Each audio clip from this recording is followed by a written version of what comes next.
Hello, everybody. I'm just thrilled. I've been wanting to do this for a long time, going through the book of Ezekiel, as far as explaining the little hints that the masters laid out for us when Yahushua, the great king, talked about when you see Abraham and Yitzhak and Jacob in the kingdom of Yahweh and you yourselves are thrust out. There is this complex in the book of Ezekiel that has an outer darkness or an outer court, sometimes it's called in certain versions.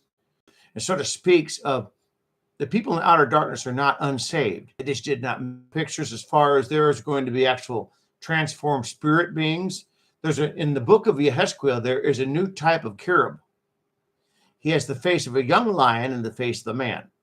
Those who raise themselves up and overcome and conquer enough to eventually become servant spirit beings, they will be a two-headed cherub. The spirit realm graduation of being a young lion. Lions are guardians and they can do a lot of things, but they're totally submissive to the old lions.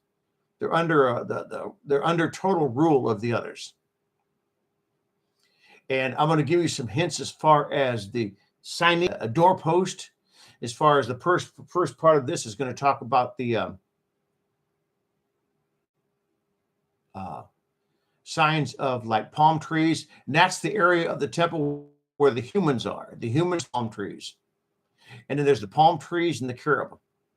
And that is the human beings that are, right now, the way I understand it, they are the ones that are heading towards a possible spirit realm resurrection.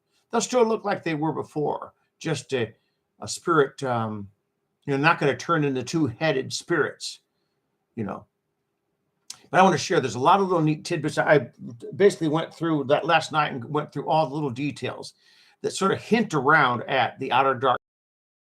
Talked about it, but I never saw any of it until in the scriptures, besides in the New Testament, that's really brought to light, except for the book of Ezekiel or Ezekiel, please.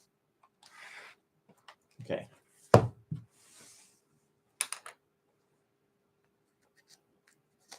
Let's just do some little hinting. We're just going to build up on a bunch of hints. Okay. Because if you know Hebrew, there's 4 levels of understanding: Peshat, Drash, Remez, and Sod, the mysteries. We're going to operate in the Remez and the Drash right now. Please turn with me to Ezekiel 40, verse 16. Ezekiel 40, verse 16. I'm going to make this very sparse. I'm just going to hint at the things instead of going through the depths of the entire passages. This is verse 16 of chapter 40. And then there were narrowed window frames in these little rooms, and to their posts at the inside of the gate, all around. For the porches also, there are also windows all around the inside. And on each post there was a marker of a palm tree. So that's the area where the humans are being processed. It's like a detainment center.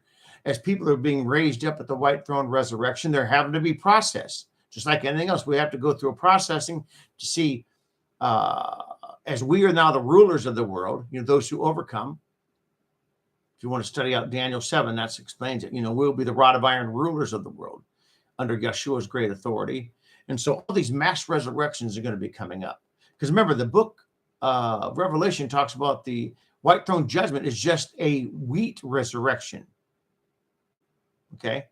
Not everyone's coming up with the resurrection. Blessed are those who is to the system. We're going to learn how to operate as spirit beings, to have some semblance of omniscience, omnipresence, and omnipotence, to be able to operate and think in the vast comprehensions of his depth, that we have now been born into him as his family, and we are now a lot like him, to becoming a chad. So just make a hint. The palm trees is the one. And there's little hints as far as you go through this chapter. They talk about 8 steps and 7 steps. 8 steps is white throne, and some will come in on 7 steps. The building of the temple will be in the millennium. There's 7 steps to it, 7,000 years, okay? In the 8,000 years, there's 8 steps. So I think it's going to be built later on or mid-range in the millennial reign, but it's being prepared for the mass resurrection of the white throne. See, most of the Christians think white throne is just a resurrection of judgment condemned and killed and destroyed. It's not. It's raising up all those who were never called. The Father's not a satanic sadist. He's a loving Elohim, and the true psychopaths in this world, they will be destroyed. Don't get me wrong. But those who just didn't know any better is going to have a chance. Go through the rest of that chapter yourself. 7 steps, 8 steps. It'll speak volumes to you prophetically, because this is a prophet teaching this book. I don't want to make this too long, but let me see if I can find some treasure.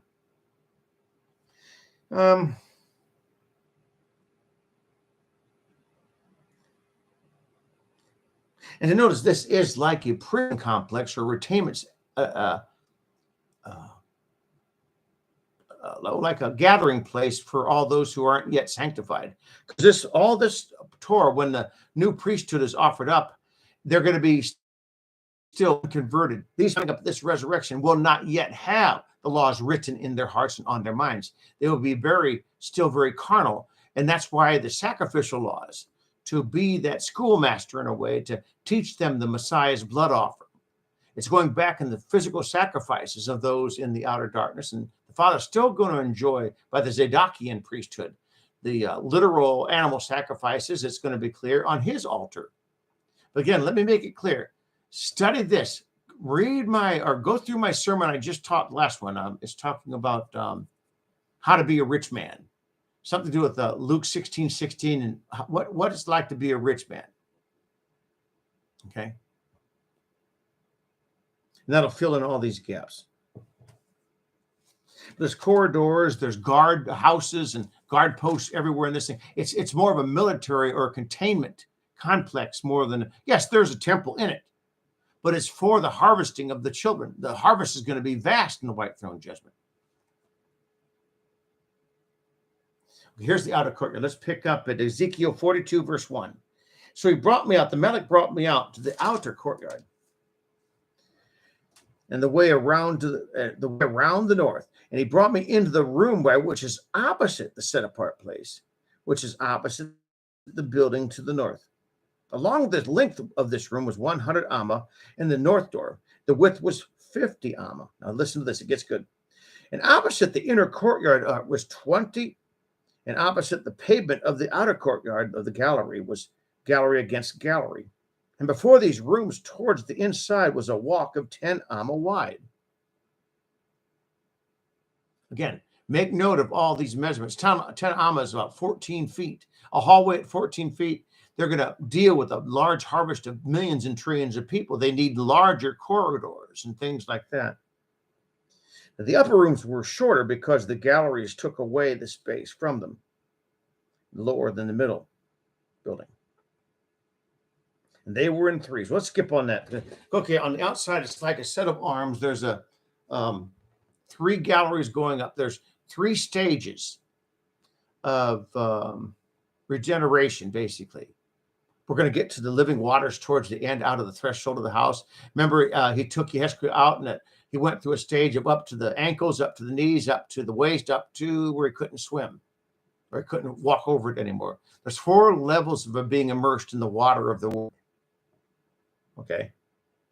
Let's jump over to Ezekiel 42, please, verse 13. 42, verse 13. I don't want to get carried away on every little detail. So he said to me, the north rooms and the south rooms, which are opposite the set-apart place, they are the set-apart rooms where the Kohanim who approach to Yahweh will eat of the most set-apart offerings. There, they are placed. There, they're placed the most set-apart items, and the grain offerings, their sin offerings, and the guilt offerings for the place is set apart. This gets good. Now, when the Kohanim or the priesthood enters in there, they are not to go out of the Kodesh room into the outer darkness of the outer courtyards, but they must leave off their holy garments or Kodesh garments, which they attend there where they are Kodesh, and they must put on other garments as they draw near to the people in the outer darkness. So that's another hint. This is good. We'll go to chapter 43.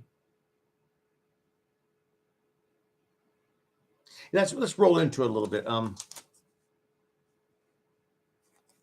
We'll pick up 43 verse 4 and roll into it, okay? This is very good. This is the Luke 16, as far as the Lazarus and the rich man. There's a great chasm affixed. They're separated. There's going to be two realities. There's a spirit realm and a physical realm coexisting. Remember, the events of the New Jerusalem complex is going to be 120 miles all the way around in circumference.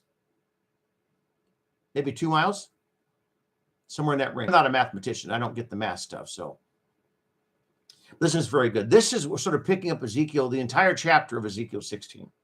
I'm sorry, Luke 16. Yeah. Now the esteem of Yahweh came into the house. Listen to me. By the way, the gate faces east.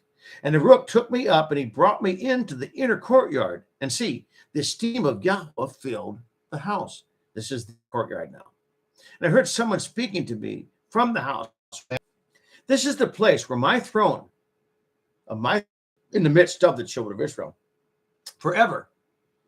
The Ezekiel temple will be forever. The walls are 5 cubits thick. It's going to be engineered or designed to literally live for never fall apart. 5 cubits, that's 9 or 10 feet thick in our concepts. It's going to be an absolutely immovable fortress. It's not designed to collapse over 200 years or even 1,000 years. Okay. The place of souls, I dwell in the midst of the children of ever, and the house of Israel shall no longer defile my set apart name. They know their sovereigns by their whoring or by the corpses of their sovereigns on their high places. When they place their threshold by my threshold, the Ezekiel temple and the New Jerusalem. But again, when Yahushua first comes to reign, you have to go to Isaiah 4, and there'll be a huge canopy to protect them from the weather. It's going to be a spiritual, like a pillar of cloud dwelling to protect them for a while until everything's built. Go back and read Isaiah 4. When they place their threshold, the Ezekiel temple, by my threshold, and their doorpost by my doorpost. Go back and study Luke 16. Lazarus, the great chasm, fixing you and I. They can see each other. No, they can't cross over there. We can't cross over here, but they can still interact and talk to each other. This is the way the Father wants it. So they place their threshold by my threshold. They place their doorpost by my doorpost with a wall. Go back to Luke 16, with a wall in between them and me. They defiled my set-apart name by their abominations, by which they have done. Well, this is Lazarus, the rich man. Go back and study what the rich man did. By his tongue, read James chapter 3. The tongue is violence of fire, consuming even this course of nature. All of their false things they taught, they never repented of. That was the fire. Has a burning fire around him, begging Eliezer to come and dip his finger in water and cool his tongue. He's not in hell's fire. His tongue is on fire because he realized, I am here because of what I accepted as doctrine and spoke out.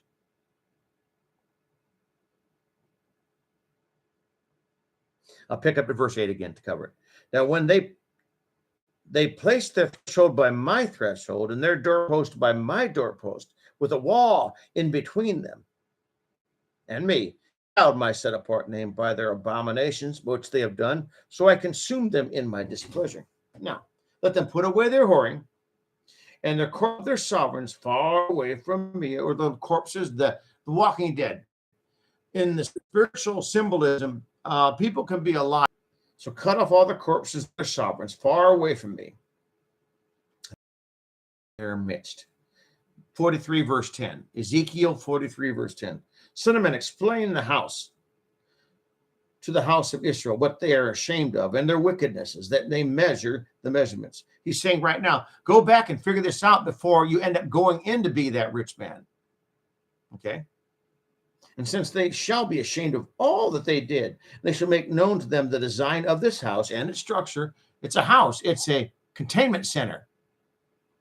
And notice, there's a temple in it, but it's a whole manufactured processing plant of dealing with human beings. You know where to go, how they stand, teachers and leaders and rulers. Teach them all about its exits and its entrances, its entire design, and all of its laws, and all of its forms, and all of its Torah. That means all of its instructions, plural. And write it down before their eyes so that they may observe its entire design and all of its laws to do them.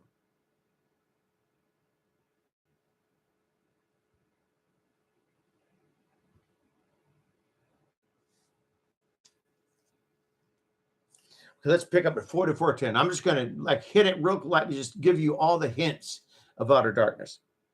And the Levites, that's the priesthood, the Levites who went far from me, when Yahushua went astray, who strayed away from me after their idolatry, they will bear their place. They'll be the gatekeepers, the police, basically, the stewards, the gatekeepers of the house, the attendants of the house. They'll slaughter the burnt offerings and the offerings for the people. They'll stand before them to attend to the people. Because they attended to them before their idols, they became a stumbling block of wickedness to the house of Israel. Therefore, I have lifted up my hand in a sworn oath against them, declares the Master Yahuwah. This is good. Their wickedness.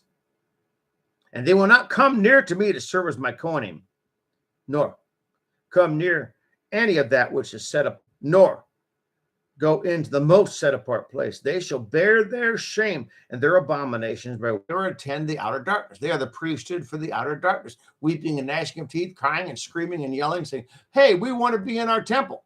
And he says, you will be. We will be able to see each other, but there's a great chasm fixed. Because remember, the rich man and Abraham and Eliezer communicated with each other. It's going to be possible to communicate.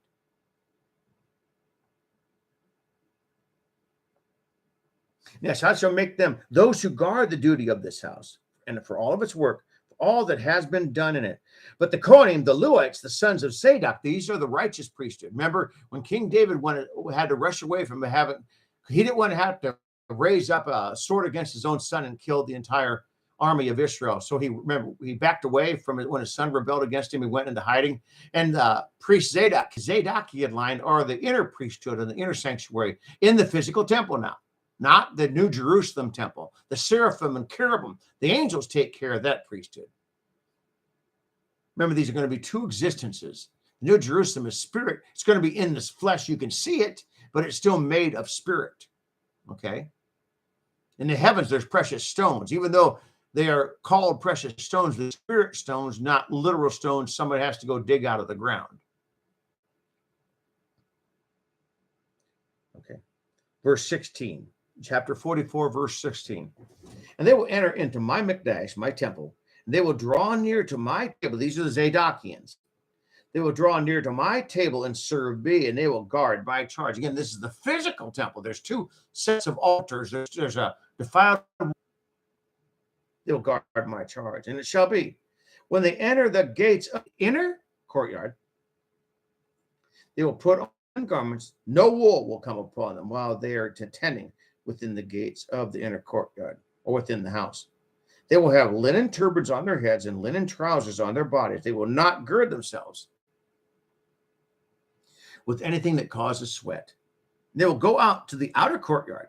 When they go out, the outer courtyard into the people, they will take off their upright garments in which they attend. They shall leave them in the set apart rooms. They shall put on other garments, and then they shall set apart or minister to the people in their set apart garments. Because there's an altar of Yahweh himself, but right before his face in the two realms. This is a physical realm and right in the midst of the spiritual realm. Okay. The New Jerusalem is spirit. The stones and all that's made of it, they're literal, like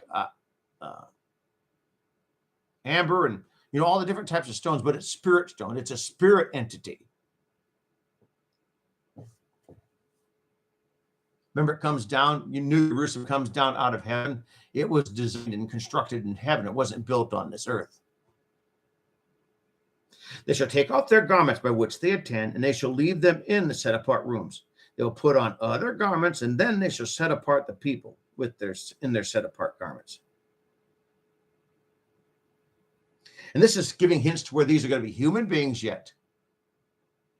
It's still a human physical system of offering and sacrifice in the throne heading into the end of the millennium, heading into the white throne judgment, because the Messiah still has to be taught. What the Levitical priesthood teaches what the Messiah has done, even though we don't physically do it. They've never known the Messiah, so they're going to learn through the representation of what every offering means, how to dial in the details to be able to eventually accept the Messiah's shed blood. No, these Kohanim, they shall not shave their heads, nor shall they let their hair grow long. They should keep themselves well trimmed. And no Kohanim is to drink wine when he comes into the inner sanctuary. He will not take a wife for a widow or a divorced woman. So notice these are physical human beings. Talk about coming near a dead body. All these things the Torah commanded.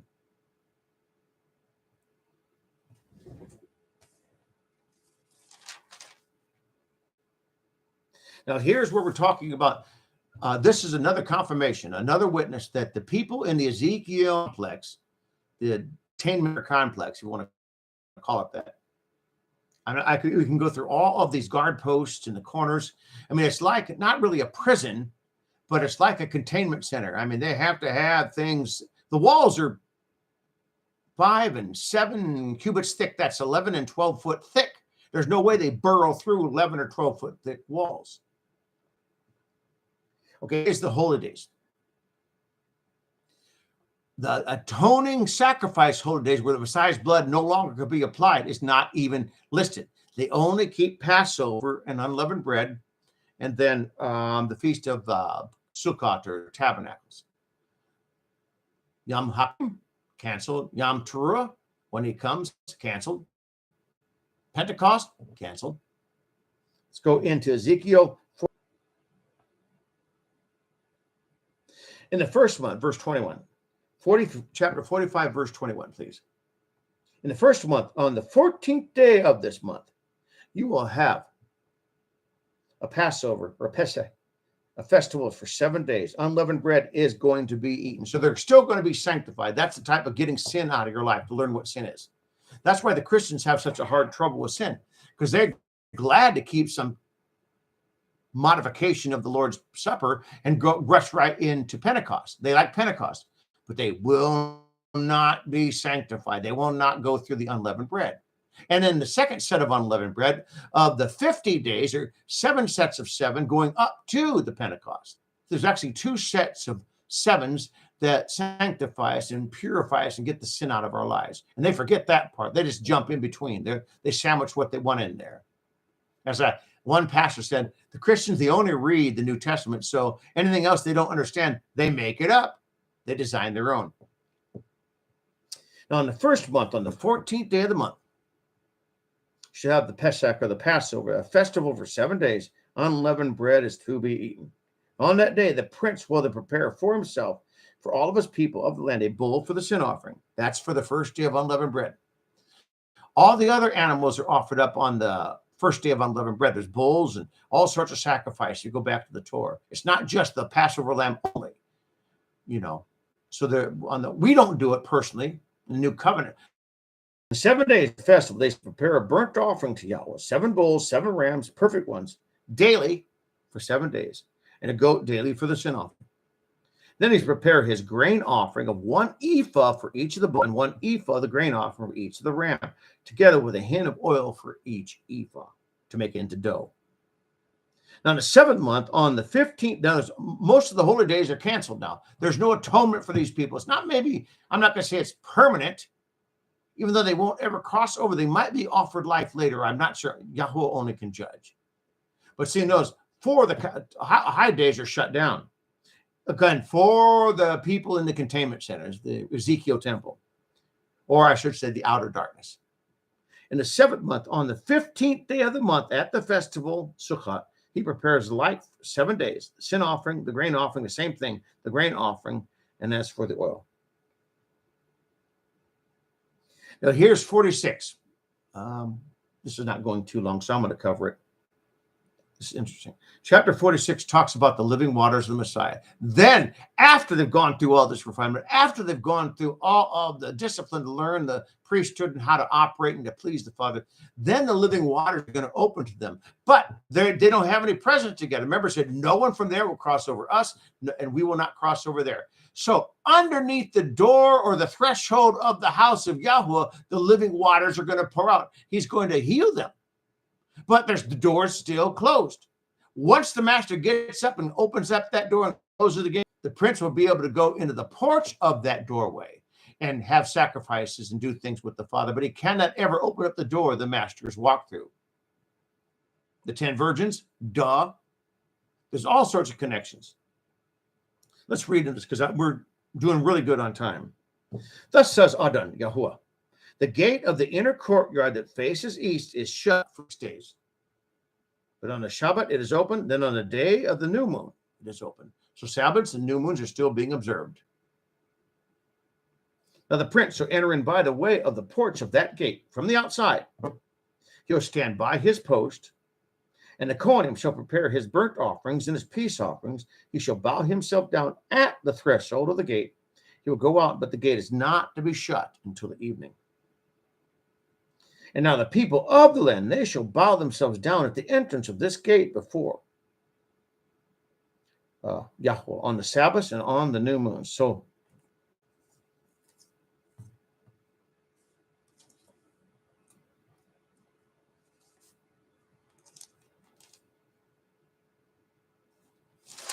where's that at?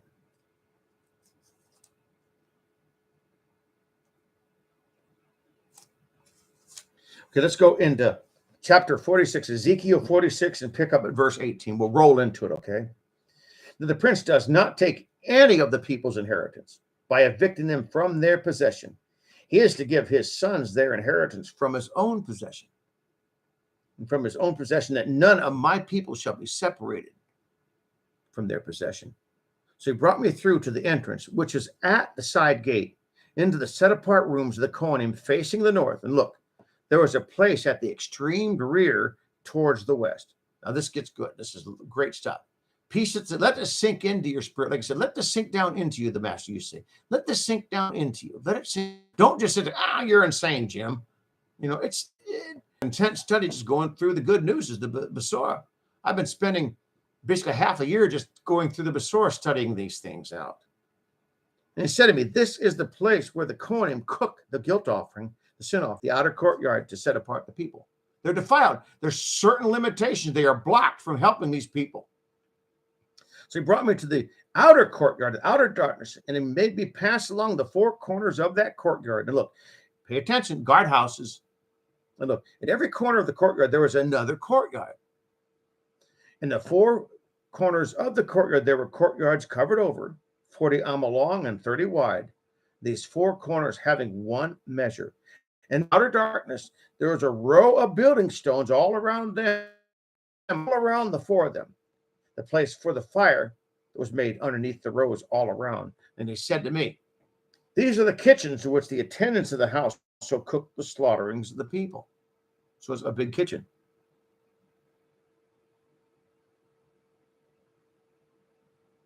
Now here's the living waters. This is where salvation is going to begin to be offered as they learn his ways. 47. This is very good. I'm going to try to keep this under an hour. So he turned me back to the door of the house. And look, water was flowing from underneath the threshold of his house towards the east, house that faced east. And the water was flowing from underneath the right side of the door of the house. No, they're closed off. The outer darkness doesn't have his presence. It's flowing underneath the door threshold, but it's still offering it to them from the south of the altar. Then he led me out by the way of the north gate, and he took me around to the outside of the outer gate facing east. He looked. There was water trickling out on the right side. And as the man went out of the east with a line in his hand, he measured 1,000 amma, or cubits. He made me pass over the water. The water was at the ankles. Now, this is just a shadow type of 4 years, 40 years. In the prophetic scripture, a day can be a day for a year, a day as a years, or a day possibly since there is a 40-year trial and test. These could be 10-year segments of water. First, he took me out. The water was to my ankles.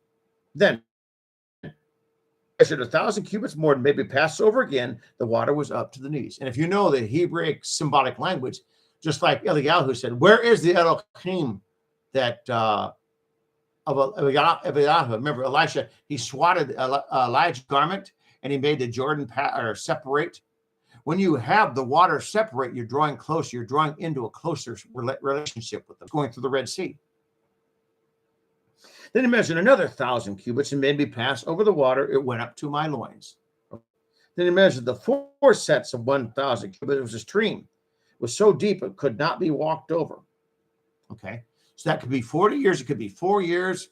Because remember, a tree cannot be used for production until the 5th year.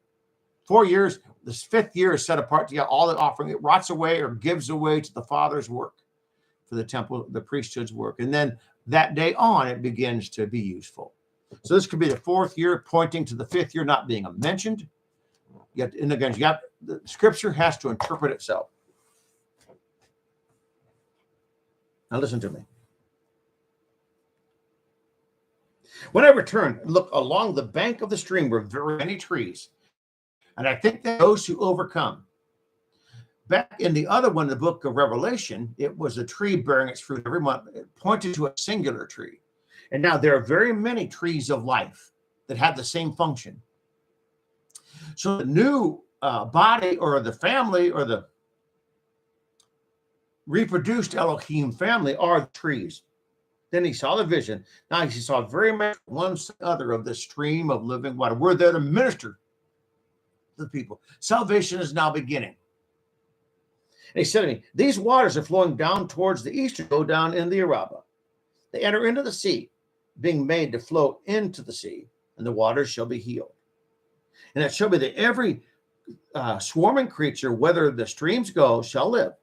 There should be a very great many fish there, for the waters, wherever they go, they will all be healed. See, there's a healing that's taking place. And wherever the stream flows, it will all will live.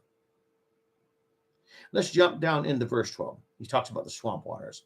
And by the bank of this stream of this living water on both sides grow all kinds of trees for food, whose leaves do not wither and fruit does not fail. They bear their fruit every month, just like in the book of Revelation, the tree of life. They will bear their fruit every month because their waters flow from the mikdash. Now, we won't cover it today. I think I'm satisfied with what I've shared with you today. But I want you to read the rest of, the rest of 47 and 48. Go back. You have to go back into the Judges around chapter 7 and see how all the tribes were dispersed their lands. Okay, there's 2 spirit realms here, a physical realm and a spirit. The one in the book of Yahushua, the lands are divided and cast lots and brought to the different tribes differently than the ones here, because these are the outer darkness people. And those in Joshua's book, they are the ones who overcame their conquer. They weren't Elohim beings per se, but they still have a land allotted to them. They weren't under the curse. These people came up and they were in trouble. They had no saving grace, and now they're being offered life. So go back and read this. Let me see if maybe I can say something, because you have to do a comparison. Get up the book of Joshua. Go through, I guess, like chapters 4, 5, 6, 7, 8, somewhere in there, where the lands are all distributed.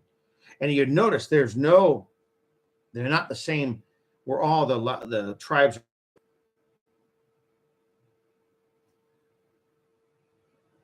Even as far as the different types of tribes, they're living in different positions also. Let me think. Yeah, that's all I wanted to cover. I just wanted to share these things with you.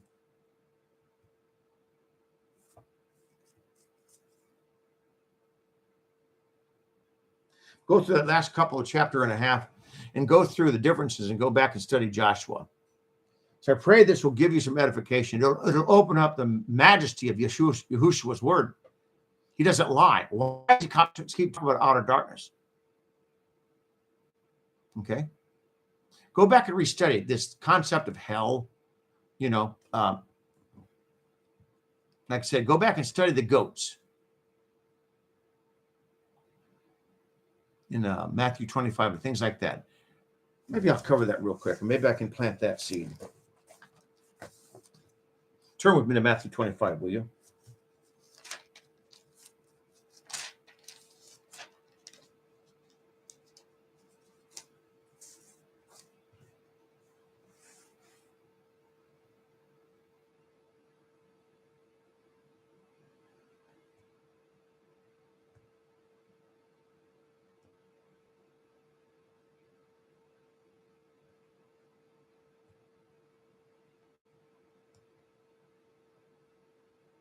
Pick up at verse. Let's read through this. Maybe we can get some treasures, little hints to draw from. Because the scriptures are precept upon precept, a hint here, a line there. It all has to be connected together. Matthew 25, verse 41. He said to those on his left hand, the goats, "Go away from me, accursed ones. Go into the everlasting fire for the devil and his angels. I was hungry, you gave me no food. I was thirsty, you gave me no drink. I was a stranger, you did not take me in. I was naked, you did not clothe me. I was sick and in prison, you did not visit me." And then they will answer, verse 44. They'll say, "Master, Adonai, when did we see you hungry or thirsty or stranger or naked or sick or in prison and did not serve you?" Then you shall then say to them, "Truly, truly, I will say to you, and as far as you did not do it to one of the least of these, you did not do it to me." Now, going into everlasting fire prepared for Satan and his angels, okay? That could be a light that, they might be tossed in there. And some of the teachers say once everybody gets their injection, that they're trying to bring back, like the Luciferians are trying to bring back the immortality gene of the pre-fall Adam. And some people are teaching those who have chosen to become immortal physically, where they just don't die anymore, they will go into everlasting fire and live on there forever. And it's possible. Or they'll be thrown into a little fire and be consumed, because the Father's not a cruel psychopath. He's not evil, Or it could be the everlasting fire. Satan has to pay the price, but that fire is what they spoke in on their tongues. You go back and read the rich man in Luke 16. Come and just have him touch his finger on my tongue so I can cool this flame. I'm surrounded by the torture of these flames. Everything he's spoken, like all these people did not care for him, did not feed him, did not go to prison. They did all these things, but let's go to the mall. Let's go to something else. Those words are going to burn in fire as far as what they're going to result in the rest of their destiny. That could be in the outer darkness. So I'll just let you process that. That's one light to where there actually could be torch forever, because Satan does this to them, because once you partake of the Messiah, you get his everlasting life abiding in you. You don't keep it. But while he lives in you, you're walking in everlasting life, because that's his spirit. You see? Just think about it. Just process it. Go back and do my other study. Walk through that one again, as far as it's called, do you want to become a rich man, or something like, are you going to be a rich man, in quotes. So blessings to you. May God will bless you. May he keep you. May Yahuwah's countenance shine upon you. May he give you his full shalom. Amen. Amen. In Yeshua's name.